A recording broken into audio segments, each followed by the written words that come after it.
queria convidar você a meditar comigo na Bíblia Sagrada, no texto que se encontra no livro do Êxodo, no capítulo 12. Nós vamos ler dos versículos 1 ao 14. E o título da minha mensagem nessa manhã é A Páscoa, o coronavírus e a salvação. Qual a relação que existe entre esses três eventos? Entre a Páscoa, entre o coronavírus e a salvação. Êxodo capítulo 12, versículo 1.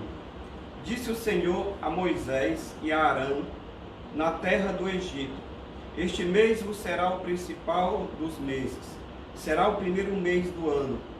Falai a toda a congregação de Israel, dizendo: Aos 10 deste mês, cada um tomará para si um cordeiro, segundo a casa dos pais, um cordeiro para cada família.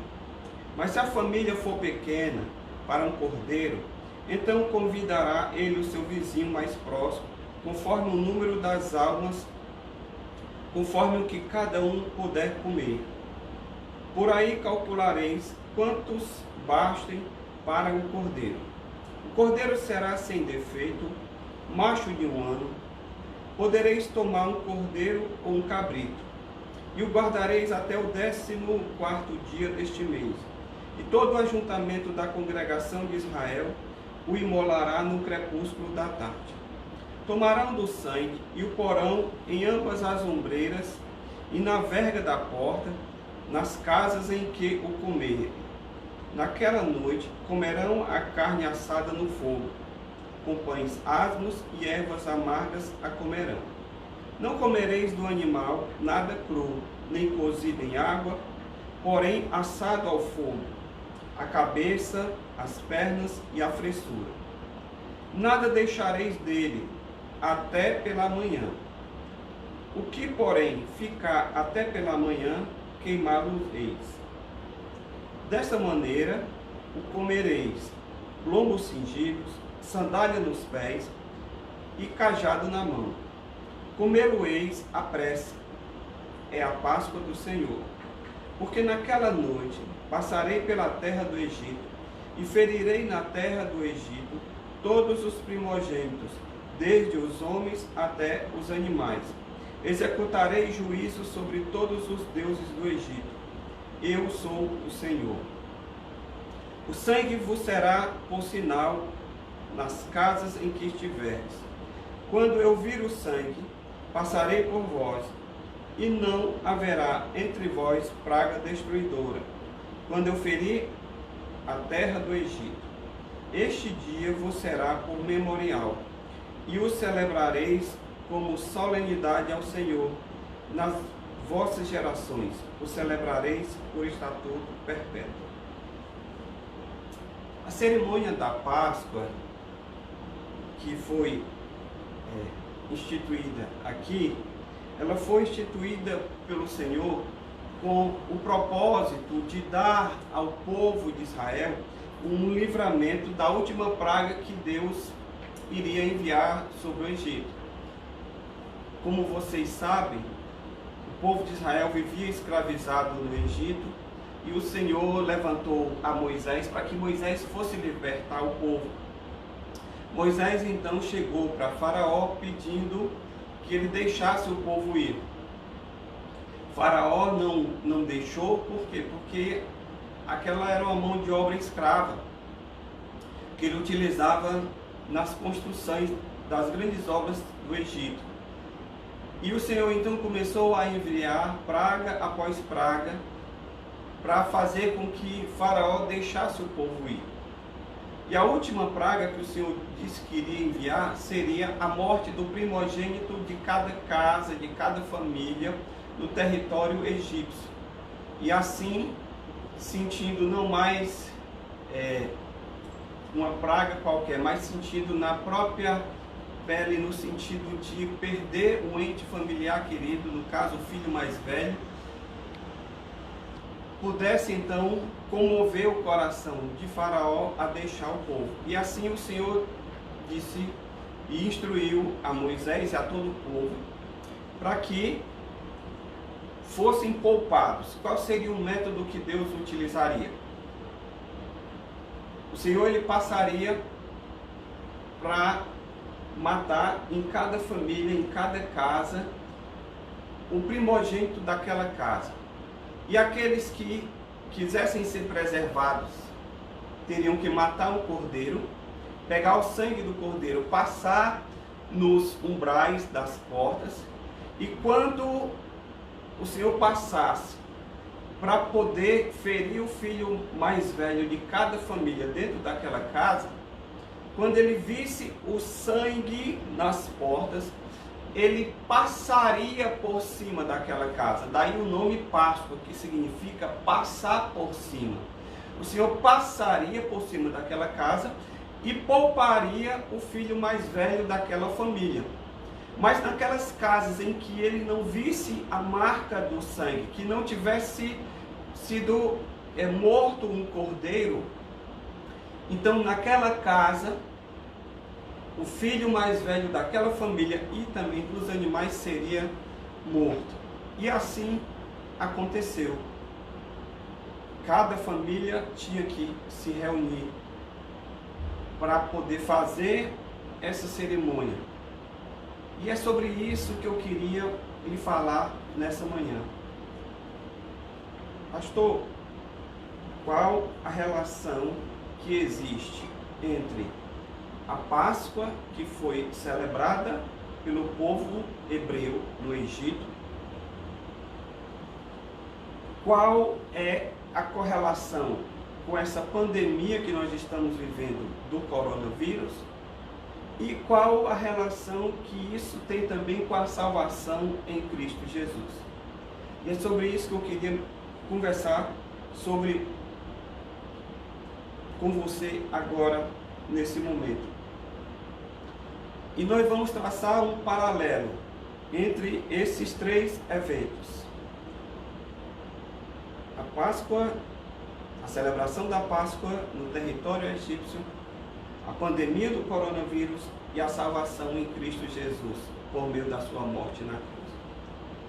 Primeira coisa que me chama a atenção é que o cuidado é individual. Se nós formos ver no versículo 3, o texto diz que cada um tomará para si um cordeiro. Ou seja, cada família na Páscoa deveria preparar o cordeiro. Nenhuma pessoa estava isenta de fazer a sua parte a fim de se precaver do perigo iminente, que seria o quê? A morte por meio da destruição que Deus iria fazer naquela noite. Então cada família, cada membro da família precisava participar daquele momento. Cada um precisava tomar os cuidados individualizados. Da mesma forma, na pandemia do coronavírus, na prevenção e o combate ao coronavírus, cada pessoa tem que também adotar os procedimentos indicados pelas autoridades de saúde. Ninguém está isento. Todos igualmente têm que participar. Todos igualmente têm que tomar os cuidados, têm que se precaver para não ser atingido pelo vírus. E qual a relação que isso tem com a salvação? É que na salvação, apesar da morte de Cristo ter sido destinada a todos, cada um individualmente tem que responder aceitando essa oferta de salvação oferecida por Cristo na sua morte na cruz. E essa oferta, ela é pessoal. Essa oferta, ela é intransferível. Então veja bem, assim como na Páscoa, cada um tinha que participar dos cuidados para ser preservada a vida da morte naquela noite. No coronavírus, Cada um tem que se cuidar e fazer a sua parte de prevenção na salvação em Cristo. Cada um de nós precisa responder a Cristo, precisa tomar uma decisão, uma resposta individual. Eu não posso crer por você. Seu marido não pode crer por você. Sua mulher não pode crer por você. Você não pode crer pelos seus filhos. Os filhos não podem crer pelos pais. Cada um de nós. Olha o que aqui a Bíblia Sagrada nos diz, que se nós quisermos ser salvos da condenação eterna, cada um de nós precisa estabelecer um relacionamento pessoal com Cristo, o Cordeiro de Deus. Em Romanos, no capítulo 10, no capítulo 14, no versículo 10, o apóstolo Paulo, a partir da segunda parte do versículo, ele diz assim: pois todos compareceremos perante o tribunal de Deus. Todos iremos comparecer perante o tribunal de Deus. E no versículo 12, ele diz: assim, pois, cada um de nós, individualmente, dará contas de si mesmo a Deus. Então entenda, a salvação é individual. Assim como o cuidado e prevenção em relação ao coronavírus é individual, assim também a salvação é individual. Em segundo lugar, apesar do cuidado ser individual, a preocupação é coletiva. Olha o que o texto diz no versículo 4. Mas se a família for pequena para um cordeiro, então convidará ele o seu vizinho mais próximo, conforme o número de almas, conforme o que cada um puder comer. Por aí calculareis quantos bastam para comer um cordeiro. Na Páscoa, se a família fosse pequena para comer um cordeiro inteiro, porque o cordeiro precisava ser consumido todo, então deveria convidar uma família mais próxima para se juntar àquela família e dessa forma poder comer junto àquele cordeiro. Então, não bastava eu sacrificar o cordeiro na minha casa. Eu tinha que consumir por inteiro aquele cordeiro.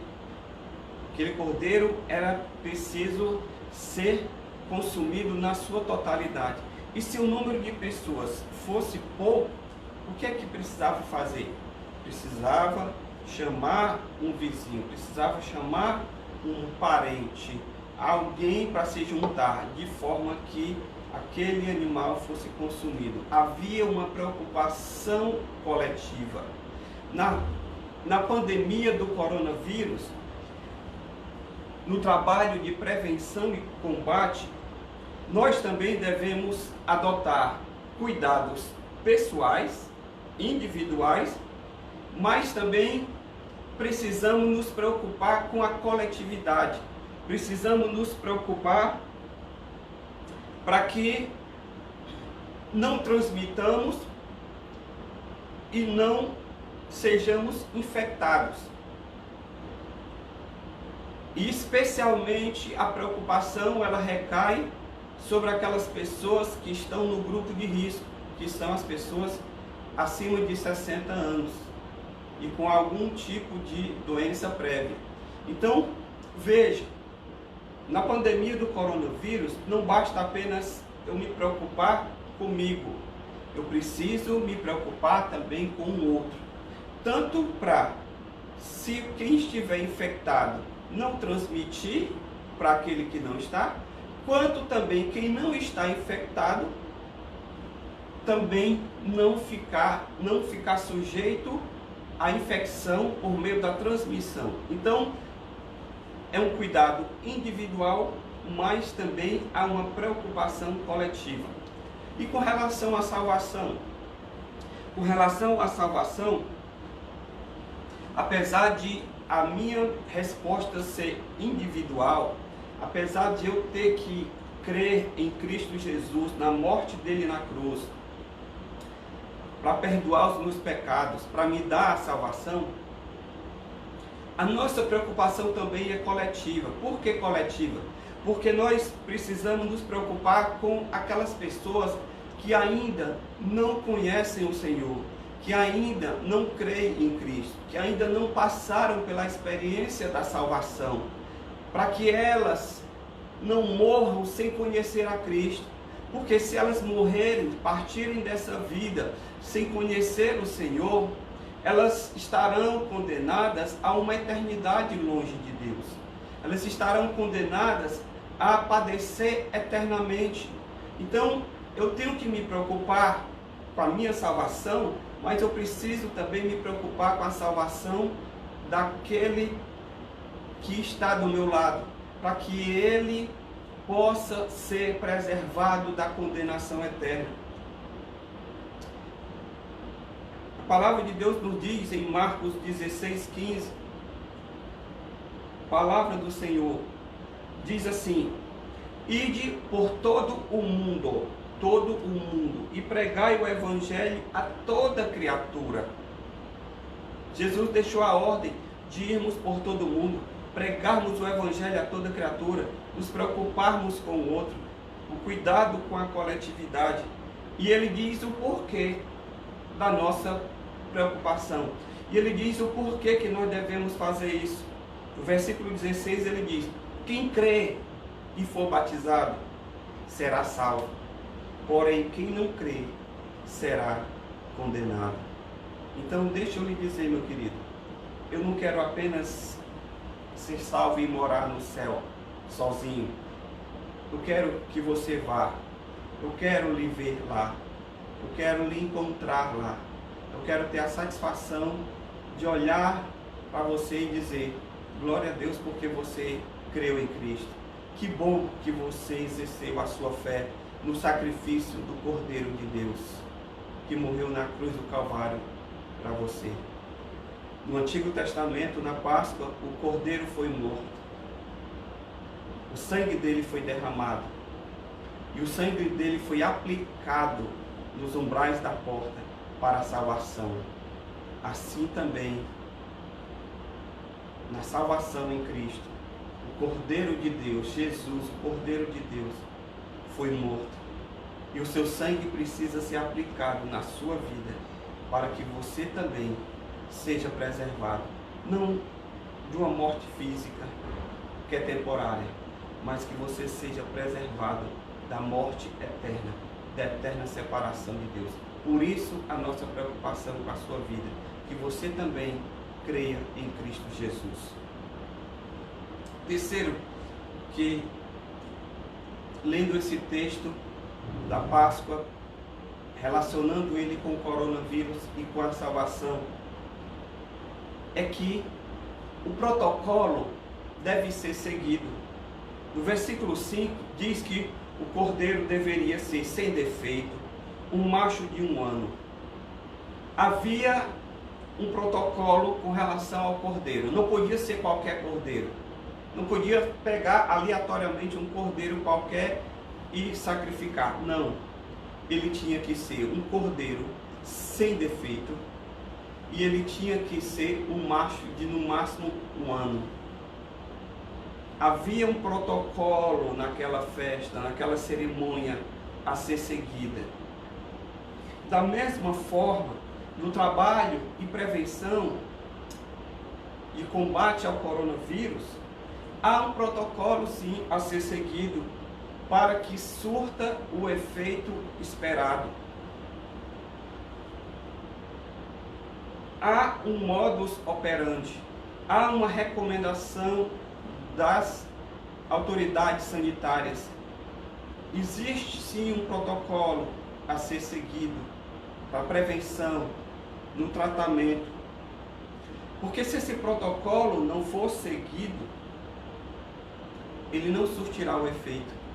Da mesma forma, na salvação, há também um protocolo a ser seguido. Porque se esse protocolo da salvação ele não for seguido, nós teremos o que os médicos chamam de efeito placebo. É algo que vai ser ineficaz, que vai se fazer um procedimento, mas que aquele procedimento não vai produzir efeito. E se você não seguir o protocolo da salvação, você vai viver iludido, achando que está servindo a Deus, que está vivendo com Deus, mas na realidade você vai estar apenas envolvido com a religião, vai estar preso a uma religiosidade. Você diz, qual é o protocolo da salvação? Eu nunca ouvi falar disso. Protocolo de salvação? Sim, existe. Em Romanos, no capítulo 10, no versículo 9, o apóstolo Paulo, ele nos dá o protocolo. Ele diz o seguinte: se com a tua boca confessares a Jesus Cristo como Senhor, e em teu coração creres que Deus o ressuscitou dentre os mortos, serás salvo. Então, Paulo dá aqui o protocolo. Para que eu seja salvo, eu preciso segui-lo. Primeiro, eu preciso confessar com a minha boca. Eu preciso confessar que Jesus Cristo é o Senhor, que Ele é o Filho de Deus, que Ele é o Salvador do mundo, que Ele veio em carne, nasceu da Virgem Maria, viveu, cumpriu a justiça de Deus, foi à cruz do Calvário, morreu, derramou seu sangue, pagou o preço que era devido pelo pecado, pelo meu e pelo seu pecado. E agora eu confesso isso com a minha boca, mas no meu coração eu também creio. É necessário o envolvimento da fé, da crença, crer de todo o coração. Aí sim, se isso acontecer, a Bíblia diz que nós seremos salvos. E ele diz no versículo 10 ainda, do capítulo 10 de Romanos: porque com o coração se crê para a justiça. Com o seu coração você crê para que você seja considerado justo diante de Deus, para que Deus olhe para você e aplique em você a justiça de Cristo, para que você seja justificado pela fé, para que você se torne um justo diante de Deus. Deus olhe para você e veja um pecador, mas um pecador que foi justificado pela obra de Cristo, pela fé na obra de Cristo na cruz do Calvário. E no versículo continua, ele diz: com a boca se confessa a respeito da salvação. Você precisa confessar. Jesus disse: aquele que me confessar diante dos homens, eu o confessarei diante do Pai. Você sabe o que significa a palavra confessar? A palavra confessar significa concordar. Como assim concordar? Concordar com o que Deus fala a nosso respeito. Deus diz que todos pecaram e destituídos estão da glória de Deus. Toda a humanidade vive em pecado e está afastada da glória de Deus. Então, para que eu seja salvo, eu preciso concordar com essa afirmação do Senhor. E concordar significa admitir que você é pecador, admitir que você precisa de salvação, admitir que você, sem Cristo, você está condenado a uma eternidade longe de Deus. Então você precisa concordar, você precisa confessar e dizer: Senhor, eu sou pecador. Eu reconheço que o meu pecado, conforme diz a tua palavra, que o salário do pecado é a morte. O que eu ganho por pecar é a condenação eterna. E por isso eu quero crer no sacrifício do teu Filho Jesus, o Cordeiro de Deus, para que o sangue dele seja aplicado na minha vida e assim eu receba o perdão dos pecados. Assim como na Páscoa o sangue do Cordeiro foi aplicado nas portas, que o sangue do Cordeiro seja aplicado na minha vida, para que eu também seja preservado da morte eterna. No versículo 11, o apóstolo Paulo conclui dizendo: porquanto a Escritura diz: todo aquele que nele crê não será confundido. Se você concordar com Deus, se você crer em Cristo Jesus, você não será confundido. O Espírito Santo vem morar em você. Ele vai fazer morada na sua vida. E a Bíblia diz que o Espírito Santo vai testificar com o seu espírito que você é filho de Deus. Ou seja, você vai ter uma convicção interna, não uma convicção advinda dos livros, não uma convicção advinda da filiação a uma igreja, a uma religião, da adesão a um conjunto de doutrinas de uma religião, ou de práticas, ou participação em liturgias. Não.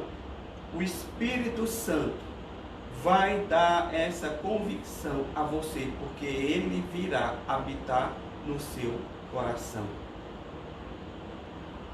Você não será confundido. Deus vai te dar essa convicção, mas é necessário que você siga o protocolo da salvação. Quarto, o meio de proteção é simples, mas eficaz.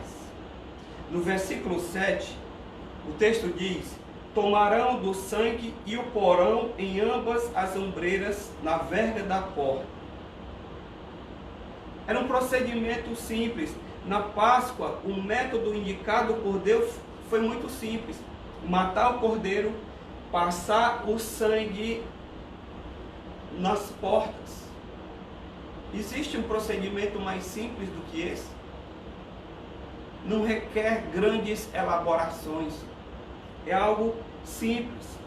E que quando o Senhor visse o sangue naquela casa, ele passaria por cima, poupando da morte o filho mais velho daquela família. O método era simples, o procedimento era simples, mas porém eficaz. Por quê? Porque poupava a vida do filho primogênito daquela família. Um procedimento tão simples de passar o sangue, de aplicar o sangue, era capaz de produzir uma eficácia tão grande, tão poderosa, de poupar a própria vida de uma pessoa. No trabalho de prevenção e combate ao coronavírus, ainda não foi descoberta nenhuma vacina. Ainda não tem um remédio definitivo. As pesquisas estão bastante avançadas, mas o fato é que hoje nós não temos uma cura para a pandemia. E qual é o procedimento que nós temos que seguir? Também é simples. Distanciamento social, isolamento. As pessoas precisam ficar distantes umas das outras para evitar a transmissão, a contaminação. Higienização das mãos, lavar as mãos com água e sabão ou álcool em gel.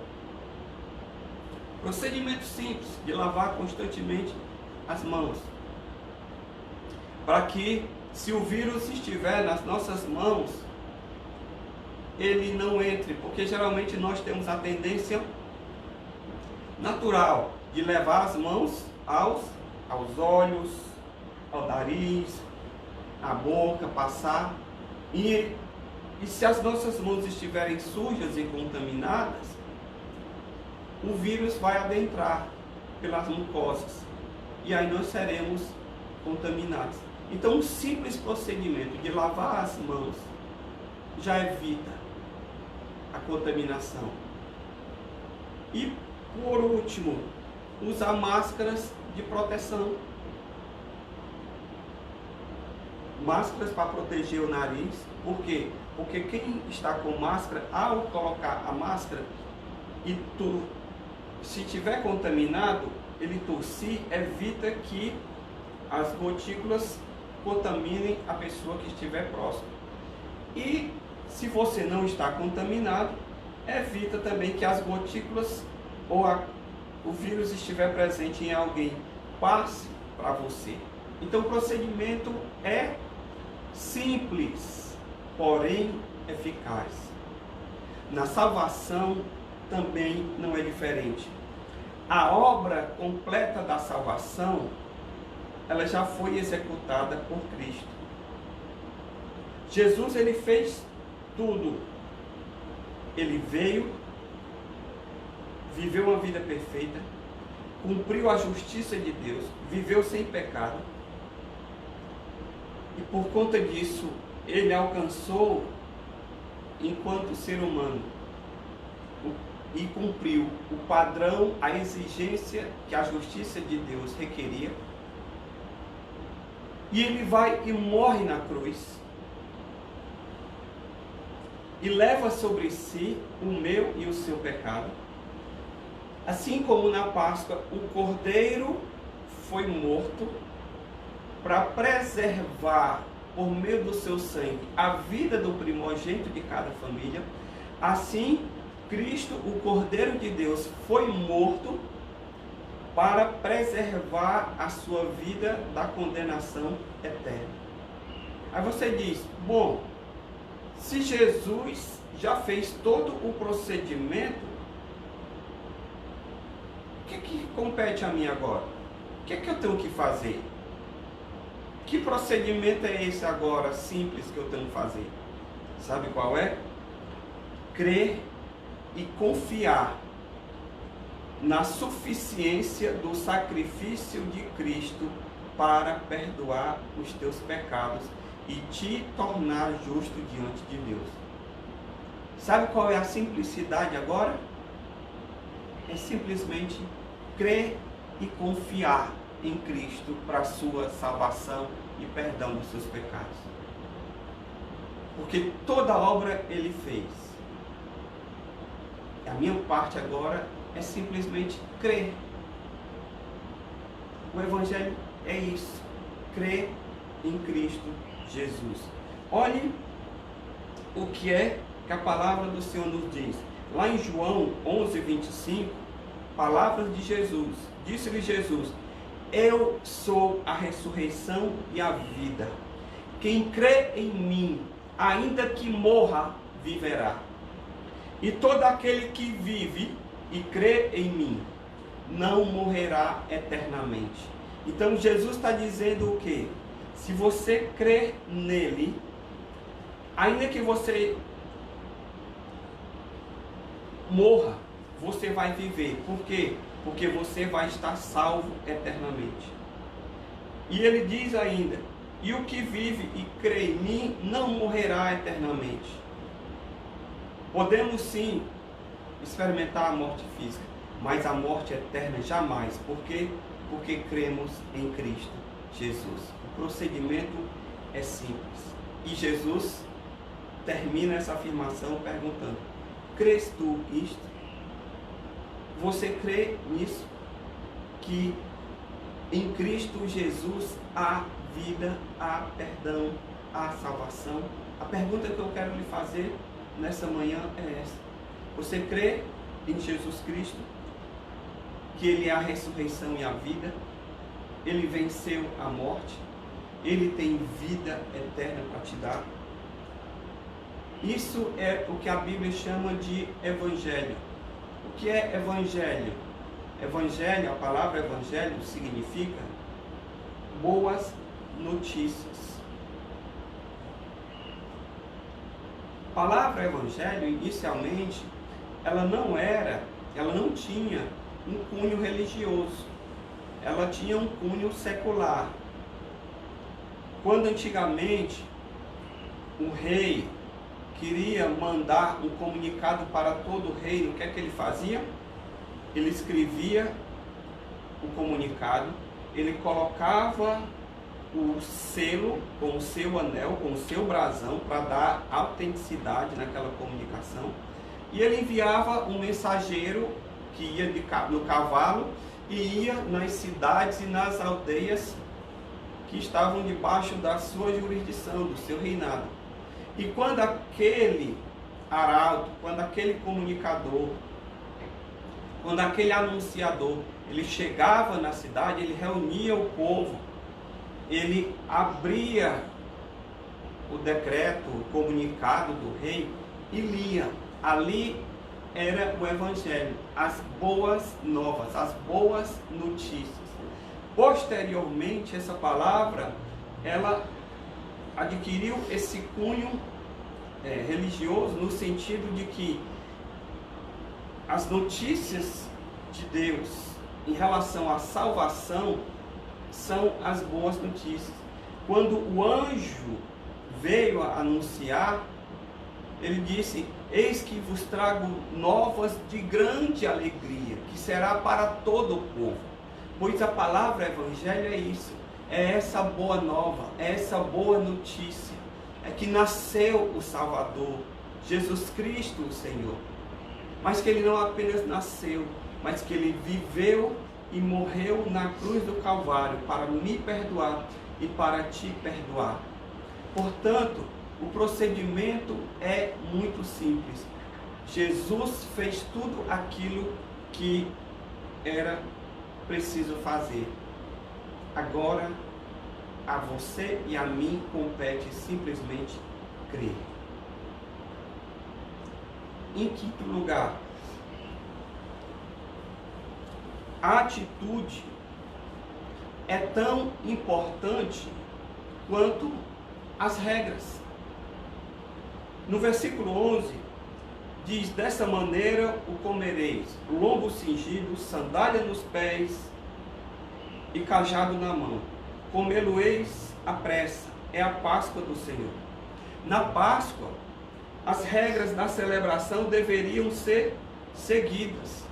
As pessoas tinham que comer o cordeiro, mas não naquela atitude de festa, de descontração, como acontece numa celebração, numa festa, no aniversário. Está todo mundo descontraído, ninguém está tenso, ninguém está preocupado, porque é um momento de relaxamento. Mas aqui na festa da Páscoa foi diferente. Não era uma refeição comum, não era um jantar em família, de congraçamento. Havia uma tensão no ar, que era o quê? O juízo iminente. Eles estavam ali, sabendo que naquela noite passaria a morte e a destruição. Então eles estavam ali numa atitude não de descontração, mas de tensão. E eles tinham que manter uma atitude. Qual era? O Senhor diz: ó, vocês têm que fazer essa celebração, mas vocês têm que estar todo mundo calçado, vocês têm que estar com o cajado na mão, vocês têm que estar todo mundo aqui pronto para partir imediatamente. Vocês têm que comer esse cordeiro às pressas. Ou seja, havia uma atitude tão importante quanto seguir a regra de ter matado o cordeiro, de ter feito o sacrifício. Tão importante quanto aquilo era agora também, no momento em que estavam participando daquela cerimônia, eles terem a atitude de sair. Atitude porque a qualquer momento eles iriam receber uma ordem de sair e ir para a terra que Deus havia prometido para eles. Eles estavam ali na atitude de uma expectativa de liberdade, porque finalmente aquela seria a última praga que Deus iria mandar na terra do Egito. E com aquela praga, Faraó estaria convencido a deixá-los ir rumo à liberdade, ao local onde Deus havia estabelecido para eles. No trabalho de prevenção e combate ao coronavírus, as regras, o protocolo, como já falamos, tem que ser seguido. Lavar as mãos, isolamento social, uso de máscara, isso são as regras. Mas qual é a atitude? a atitude positiva, a atitude otimista, a atitude de esperança. Não vamos entrar em pânico, não vamos nos desesperar.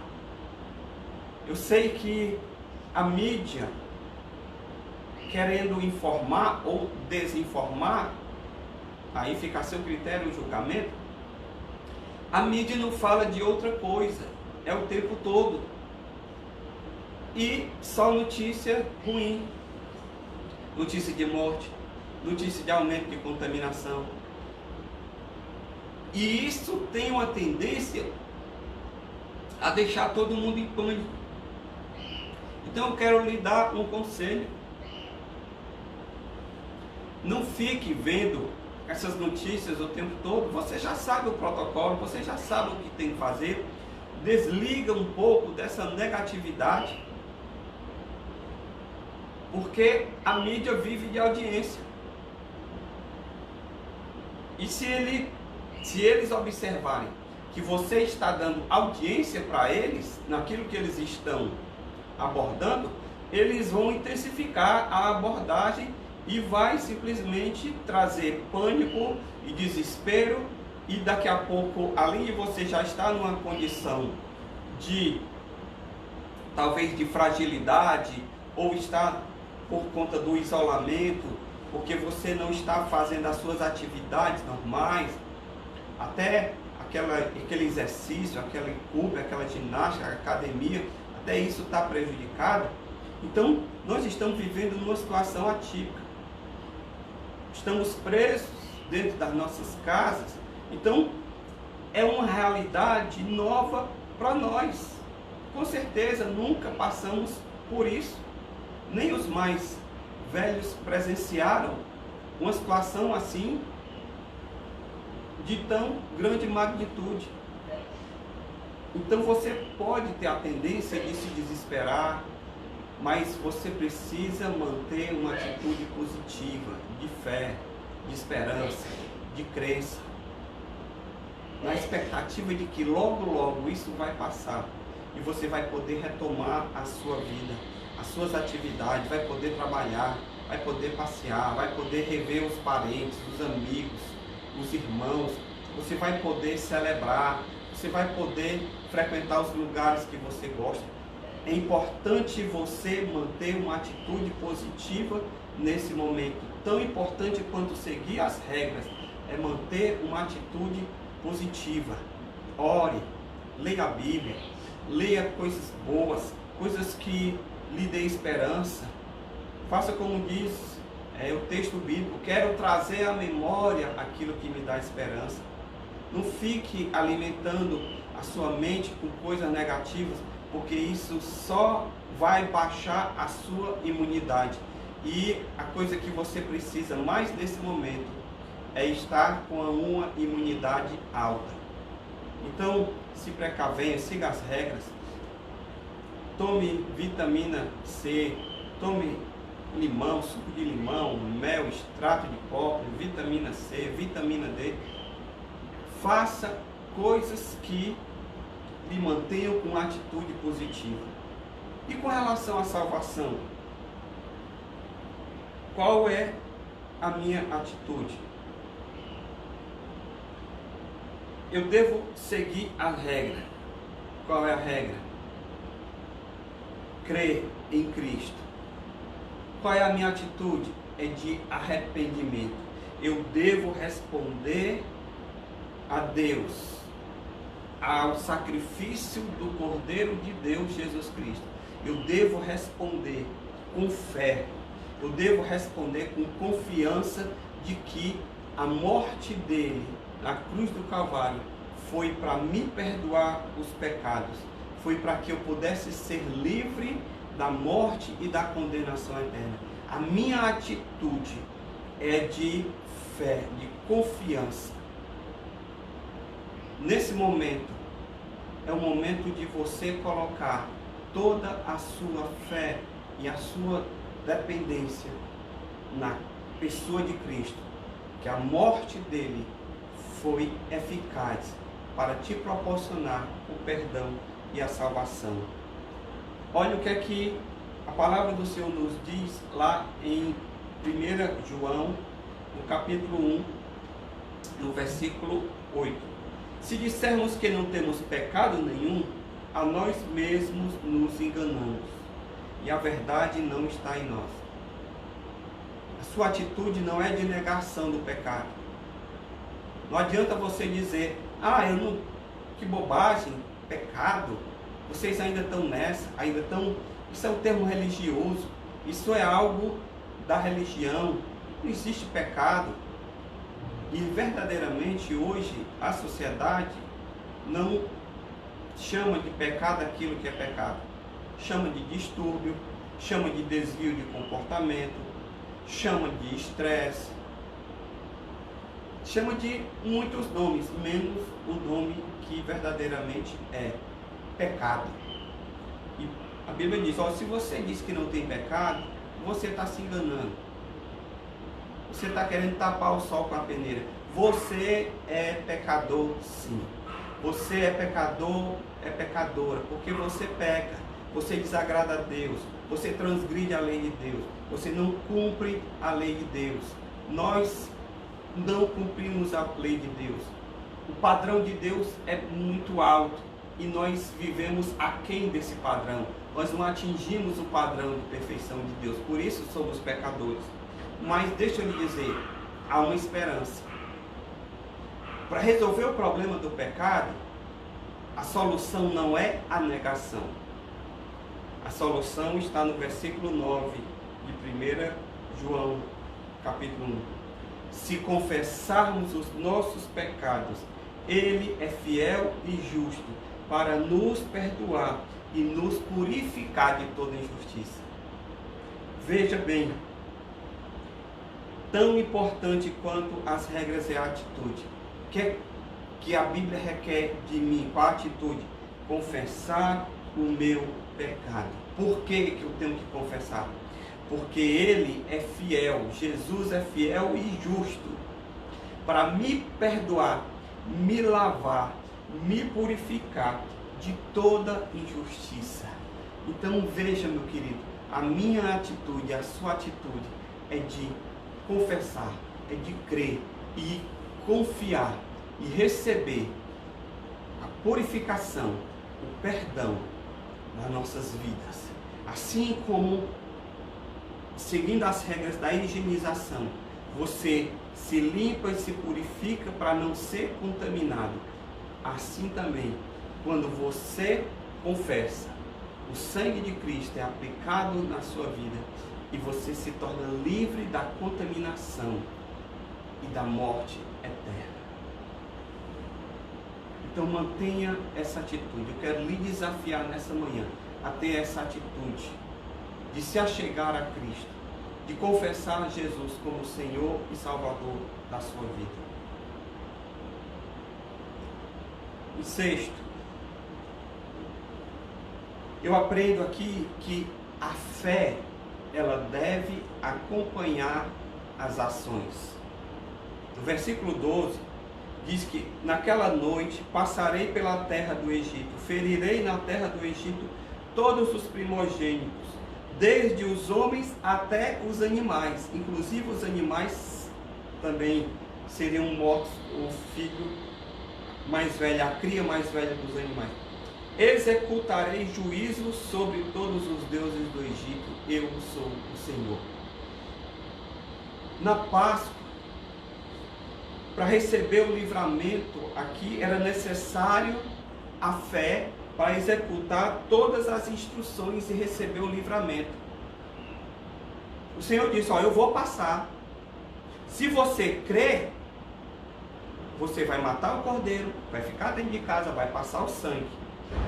Se você der de ombro, desdenhar, fazer pouco caso, tô nem aí, acredito não, isso é bobagem,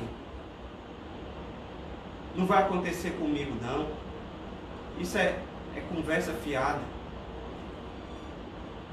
Se a pessoa fizesse isso, não acreditasse, a Bíblia Sagrada nos diz que naquela noite o Senhor passou e As casas que não acreditaram, que não fizeram o procedimento, que não tiveram fé e que não agiram conforme essa fé, o filho mais velho foi morto. No trabalho de prevenção e combate ao coronavírus, também é preciso ter fé. Por quê? É preciso ter fé para levar o protocolo que foi prescrito a sério e evitar a contaminação que pode levar à morte. Se a pessoa disser, não, isso não pega em mim, isso não vai precisar, eu não vou precisar lavar as mãos, eu não vou precisar me cuidar, eu não vou usar máscara, isso é bobagem. Não é bobagem, porque as pessoas estão sendo contaminadas. Quem não se precaveu, quem não cuidou, está sendo contaminado. E o vírus, ele não vai perguntar se você tem fé ou não.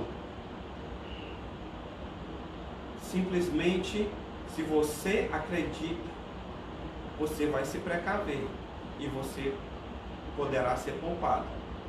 Se você não acredita, se você dá de ombro, você não será poupado. Se você não toma os cuidados necessários, você não será poupado.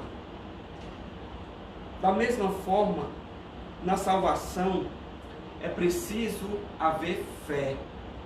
Fé, confiança, fé no sacrifício de Cristo, fé em Deus, na existência de Deus, no caráter de Deus. Porque Deus prometeu perdão e vida eterna. E você precisa crer nele por meio de Cristo.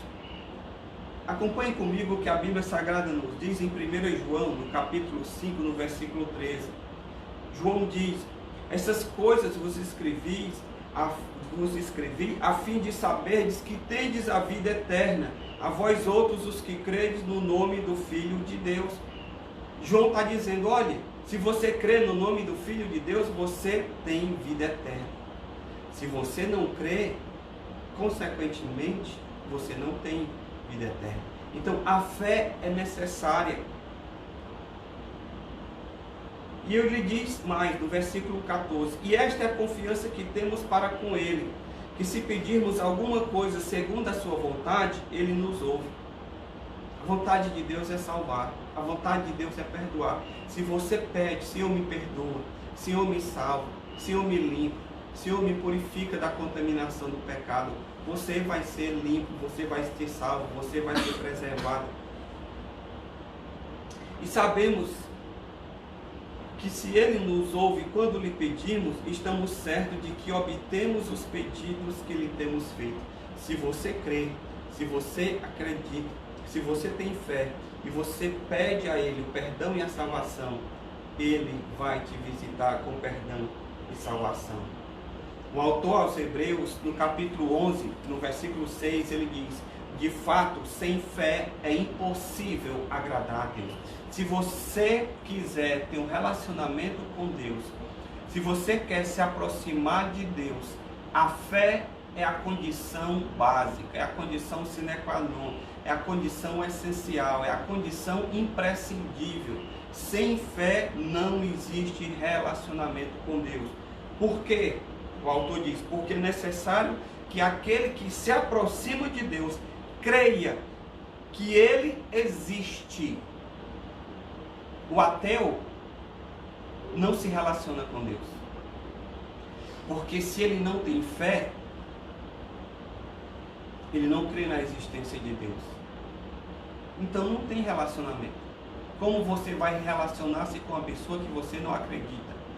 Que você não acredita nem no caráter e nem na existência dela. E aí ele conclui dizendo, creia que Ele existe e que Ele se torna galardoador, recompensador daqueles que o buscam. Então, veja bem, se você tem fé em Cristo, se você coloca a sua fé nele, se você pede perdão dos seus pecados, se você pede salvação, você vai receber a recompensa, você vai receber o galardão, você vai ser recompensado por Deus, por meio do perdão dos seus pecados e por meio da salvação em Cristo.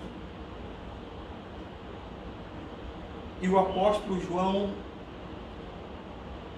diz no capítulo 20, no versículo 31, a razão dele ter escrito todas essas coisas. Porque os fatos acerca de Jesus foram registrados. Por que temos 4 evangelhos? Não bastava um? Por que temos a Bíblia Sagrada? Versículo 31. Estes, porém, foram registrados para quê? Para que creiais que Jesus é o Cristo, o Filho de Deus. A Bíblia existe para despertar em você a fé. Jesus disse: errais por não conhecer as Escrituras.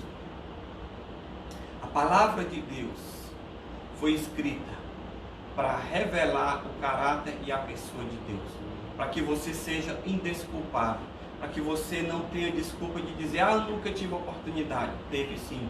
Está aqui a Bíblia Sagrada. Você tem acesso a ela. A Bíblia é o livro mais lido, mais vendido do mundo. Inclusive saiu uma pesquisa recente que durante essa época agora do coronavírus foi a época em que aumentou muito a venda de Bíblia. Então, se você não tem uma Bíblia, eu lhe aconselho, adquira uma. Entra aí no site. Tem sites que entregam mesmo nesse período. Eu comprei 2 livros agora nesse período. Comprei um para uma livraria local aqui e comprei um no site de livros. Eu vou dar até os locais. Casa da Bíblia Online e Amazon. Casa da Bíblia eu comprei um livro, um comentário bíblico, e da Amazon eu comprei uma Bíblia. Então, você mesmo em quarentena, você tem a oportunidade de comprar um livro, a Bíblia Sagrada, e ler a Bíblia. Leia, porque ela foi escrita para despertar em você a fé. E João diz: para que creiais que Jesus é o Filho de Deus, e para que crendo tenhais vida em seu nome.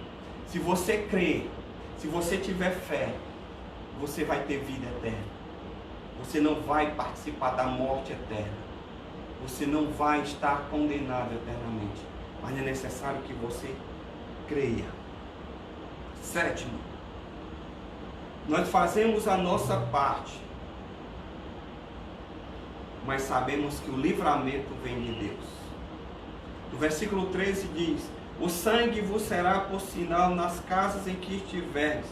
Quando eu vir o sangue, passarei por vós, e não haverá entre vós praga destruidora, quando eu ferir a terra do Egito. Na Páscoa, cada família colocaria o sangue nas portas, para que o filho mais velho fosse poupado, quando o Senhor passasse para ferir naquela casa. Cada um fez a sua parte, matou o cordeiro, mas o livramento veio do Senhor, porque era o Senhor quem poupava, era o Senhor que não executava juízo sobre aquela casa. Nós fazemos a nossa parte no trabalho de prevenção e combate ao coronavírus. Nós fazemos a nossa parte, nós seguimos o protocolo, nós nos precavemos, nós fazemos tudo. Mas nós também confiamos em Deus para nos guardar da contaminação. É necessário que você entenda isso, que você precisa fazer a sua parte, mas o livramento vem de Deus. Na salvação, eu faço a minha parte, que é crer em Cristo, crer na sua morte na cruz do Calvário, mas eu preciso entender que a salvação, que o mérito da salvação, ele não está em mim. A salvação, meu querido, deixa eu lhe dizer uma coisa, ela não depende da sua bondade, não depende das suas boas obras. Tem gente que diz, eu já, algumas vezes quando eu estou compartilhando o Evangelho com as pessoas, eu pergunto: você tem certeza da sua salvação? Eu já ouvi N vezes várias respostas: mas uma mais comum é: eu não tenho certeza, mas eu estou fazendo por onde? Outro diz: se Deus achar que eu mereço. Pois eu quero lhe dizer que essas respostas, elas estão equivocadas. Elas são fruto do desconhecimento bíblico. A salvação não é pelo meu mérito. Eu sou salvo e perdoado não por causa da minha bondade. Efésios 2:8, Paulo diz: pela graça. Graça é favor não merecido. Algo de graça. Quando você recebe algo de graça, você não fez por merecer. A pessoa te deu gratuitamente aquilo, sem nenhuma contrapartida da sua parte. Pela graça sois salvos. Como? Mediante a fé. E isto não vem de vós, é dom de Deus. Portanto, a salvação não vem pelo seu mérito. A salvação não vem pelas suas boas obras. A salvação não vem pela sua caridade. A salvação não vem pela sua boa vontade de fazer o bem. A salvação é dom de Deus, por meio da fé em Cristo. Por quê, pastor? Porque só Cristo cumpriu a justiça de Deus. Só Cristo viveu uma vida reta, santa neste mundo. Só Ele alcançou o grau de justiça, de correção exigido pela lei de Deus. E como é que eu alcanço esse mesmo grau se eu sou imperfeito, se eu falho? O texto diz: mediante a fé em Cristo. Você precisa crer nos méritos de Cristo, na perfeição de Cristo, na morte de Cristo em seu lugar. E quando você crê, a justiça de Cristo que Ele adquiriu nesta vida, vivendo e cumprindo a lei de Deus, Ele transfere para você essa justiça. Então, Ele aplica essa justiça a você. Então, quando Deus olha para você, que tem fé em Cristo, Ele te olha como um pecador justificado, porque Ele vê a justiça de Cristo em você. Eu sempre gosto de usar essa ilustração. Aqui é como se os meus olhos fossem os olhos de Deus. Aqui sou eu. E aqui, os meus óculos é a pessoa de Cristo. Se Deus olhar para você do jeito que você é, Ele vai te ver pecador, miserável, digno de morte, porque o salário do pecado é a morte. Mas quando você crê em Cristo, Cristo se interpõe entre você e Deus. Então, Cristo vem aqui e quando Deus olha para você, Ele agora vê por meio de Cristo. E Ele vê a justiça de Cristo na sua vida. Então, você continua falho, pecador, porque você peca, mas a sua fé em Cristo transferiu para você a justiça dele, de forma que Deus agora te vê justo, santo. Por isso que a Bíblia diz que você pode ser santo, justo. Por quê? Por causa da sua fé na morte, no mérito de Jesus Cristo. Então você precisa entender que assim como você precisa fazer a sua parte. A família precisava matar o cordeiro, mas Deus que dava o livramento. No coronavírus você precisa se precaver, mas peça a Deus para ser guardado. Na salvação você precisa crer em Cristo, mas você saiba que o mérito é de Cristo, não é você, não são as suas obras. E para encerrar, eu aprendo lendo esse texto que a ação de Deus, ela vai marcar as nossas vidas para sempre. O versículo 14 diz: este dia vos será por memorial, vai ficar na memória, e o celebrareis como solenidade ao Senhor nas vossas gerações, e o celebrareis por estatuto perpétuo. essa cerimônia da Páscoa, ela se tornou a festa, a celebração mais importante no calendário religioso do povo judeu. Por quê? Porque a Páscoa marcou a libertação deles como nação, que viviam escravizados no Egito,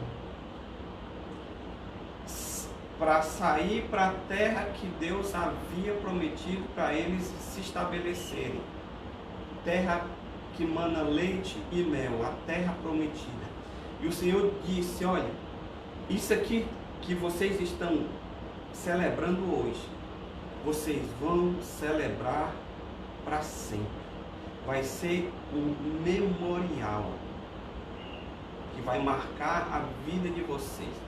E nas futuras gerações, quando as crianças perguntarem, papai, mamãe, por que nós estamos celebrando essa festa? E vocês vão dizer, porque um dia o nosso povo vivia escravo no Egito e o Senhor nos livrou. E o Senhor, por meio deste evento, o Senhor nos salvou e nos deu liberdade como nação. Aquele evento é o evento fundante da nação de Israel. O evento que marcou a eles como nação.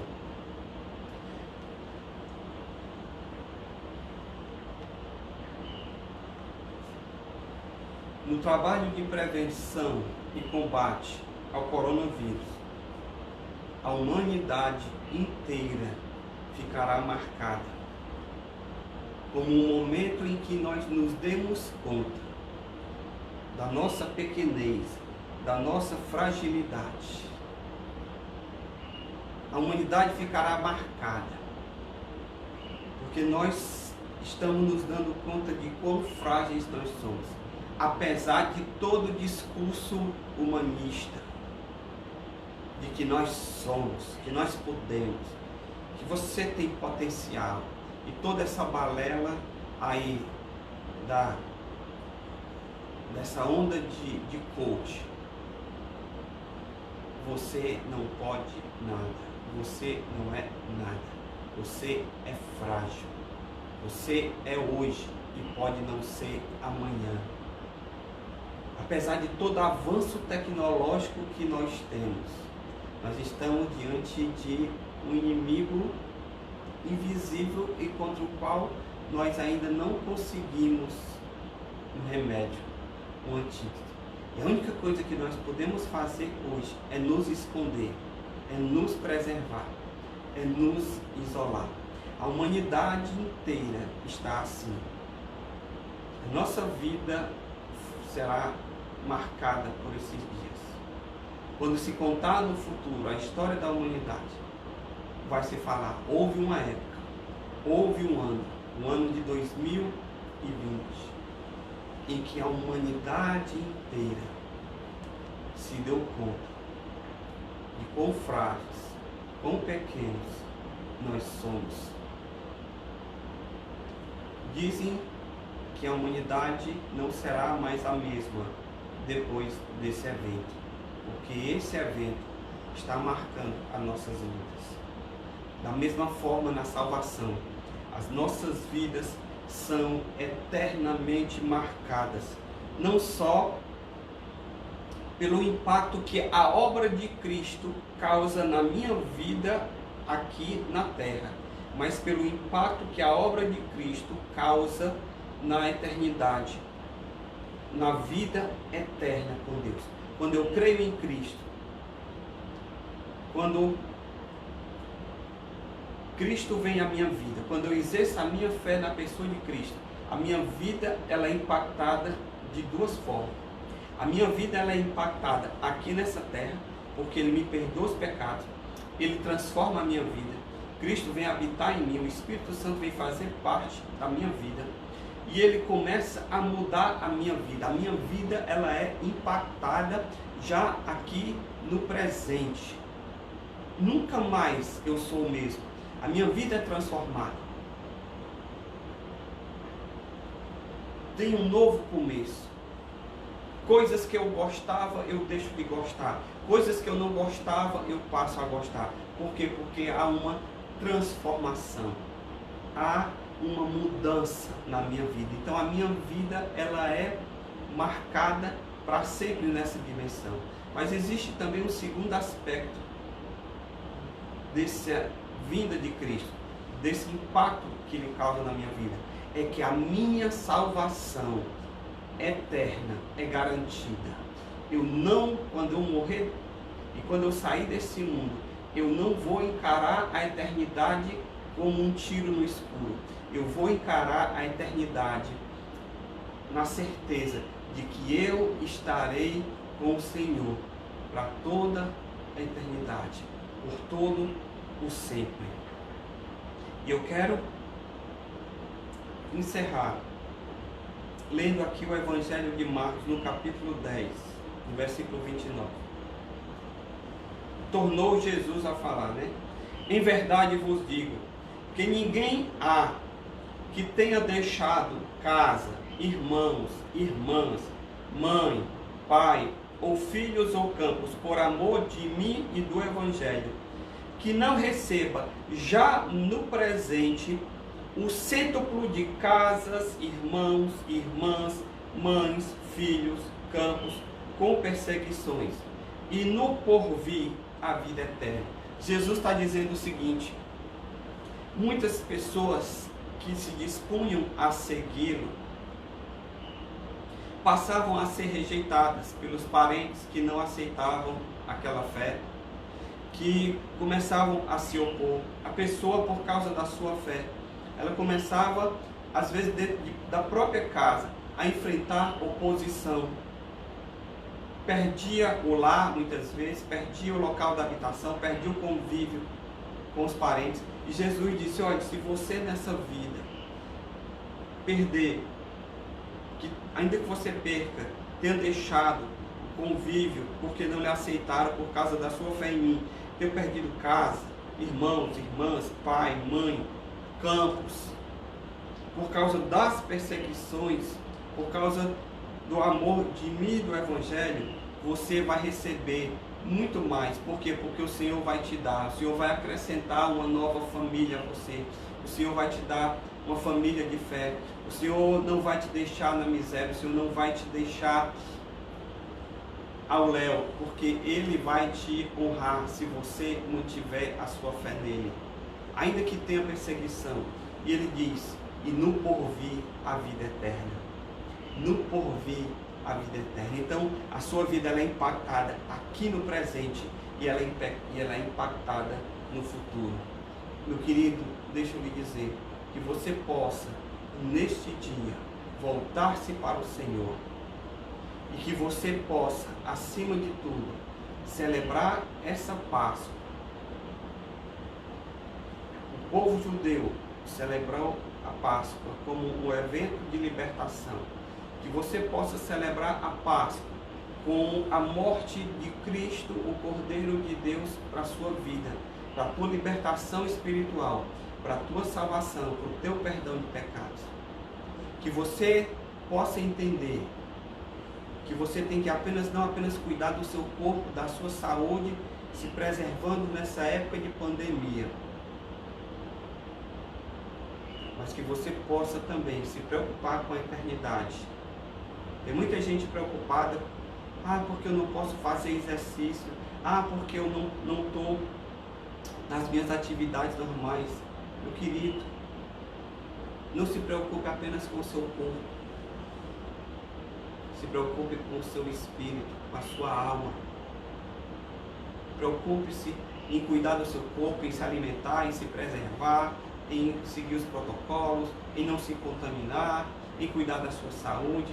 Mas entenda, um dia todos nós iremos passar dessa vida. Alguns antes, outros por mais tempo, mas todos nós vamos ter que enfrentar uma eternidade. E para enfrentar essa eternidade, você precisa que o sangue do Cordeiro de Deus, o sangue de Jesus Cristo, seu Filho, vertido, derramado na cruz do Calvário, por você e por mim, ele seja aplicado na sua vida, para que você receba o perdão de pecados, para que você receba a vida eterna, e assim você possa, na eternidade, enfrentar a eternidade, na certeza de que você vai estar acolhido. O meu desejo para você, nessa manhã, é que um dia possamos nos encontrar na eternidade e possamos nos ver e dizer: graças a Deus, por meio de Cristo Jesus, nós estamos aqui. Que Deus lhe abençoe. E antes de orar com você, eu queria passar um vídeo rapidinho e em seguida estarei orando com você. No tempo onde a palavra mais usada é vírus, onde a preocupação maior é não se contaminar e morrer, ele que era santo, Rei do Universo, tirou os trajes seguros, o manto da eternidade, para morrer. Complexo? Jesus Cristo não escolheu ser igual à multidão, não escolheu se conformar com o século em que vivia. Foi separado como o melhor cordeiro que existiu, e o preço foi a cruz. O plano foi consumado. O vírus do pecado estava aniquilado para sempre. Agora não somos mortos, pois ele é o antídoto, ele é a vacina. Hoje talvez o verdadeiro sentido da Páscoa você entenda. Ficar em casa foi a ordem da primeira Páscoa, pois o anjo da morte passaria. A pergunta é: como sairemos após o anjo da morte passar? Seremos melhores? Vamos buscar a Cristo? Ou continuaremos a imolar o cordeiro? Ele veio, morreu, ressuscitou e voltará para te buscar. Feliz Páscoa.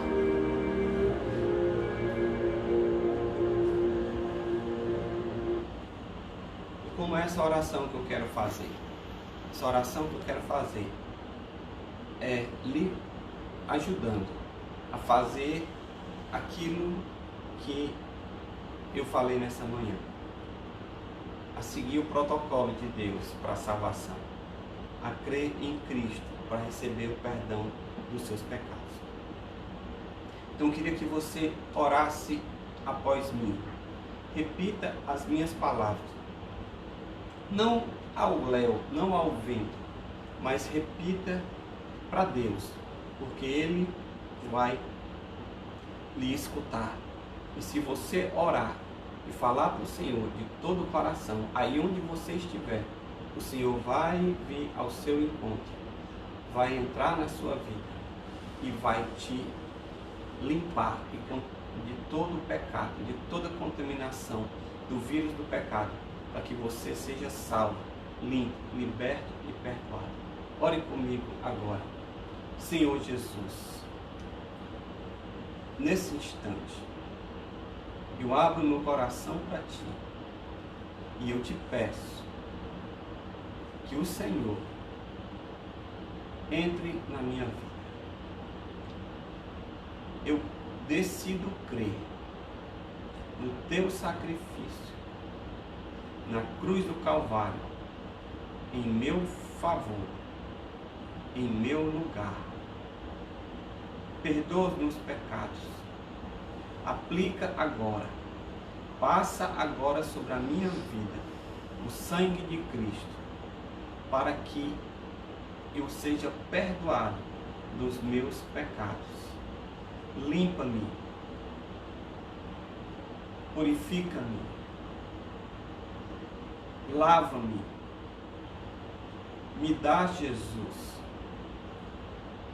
a certeza da salvação. Eu quero agora, Senhor, te pedir que o Senhor se revele a mim, que o Senhor me visite nessa manhã com salvação. Eu quero viver a Páscoa. Eu quero o Cordeiro de Deus entrando na minha vida, para que a contaminação, para que o juízo da morte eterna seja tirado da minha vida, e assim eu possa ter vida eterna. Eu quero ser preservado, sim, na minha integridade física, da contaminação do coronavírus. Mas mais do que isso, eu entendi nessa manhã que eu preciso da salvação, da purificação dos meus pecados.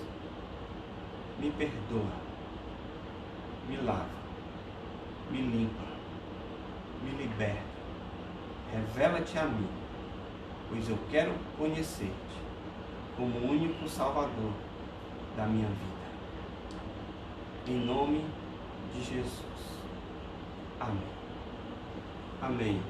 Que o Senhor possa fazer desta Páscoa a Páscoa mais significativa na sua vida, na sua existência, e que a sua vida nessa manhã seja marcada para sempre, que a partir de hoje você possa viver em novidade de vida, como nova criatura em Cristo Jesus. Que Deus te abençoe. Amém.